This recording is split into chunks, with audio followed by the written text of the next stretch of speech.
اے پیغمبر، تم دیکھو گے کہ مومنوں کے ساتھ سب سے زیادہ دشمنی کرنے والے یہودی اور مشرک ہیں۔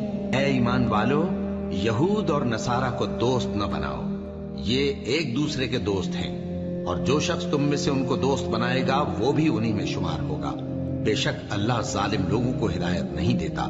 تو جن لوگوں کے دلوں میں نفاق کا مرض ہے، تم ان کو دیکھو گے کہ وہ ان میں دوڑ دوڑ کے ملے جاتے ہیں، کہتے ہیں کہ ہمیں خوف ہے کہ کہیں ہم پر زمانے کی گردش نہ آ جائے۔ سو قریب ہے کہ اللہ فتح بھیجے یا اپنے ہاں سے کوئی اور امر نازل فرمائے، پھر یہ اپنے دل کی باتوں پر جو چھپایا کرتے تھے پشیمان ہو کر رہ جائیں گے، اور اس وقت مسلمان تعجب سے کہیں گے کہ کیا یہ وہی ہیں جو اللہ کی سخت سخت قسمیں کھایا کرتے تھے کہ ہم تمہارے ساتھ ہیں؟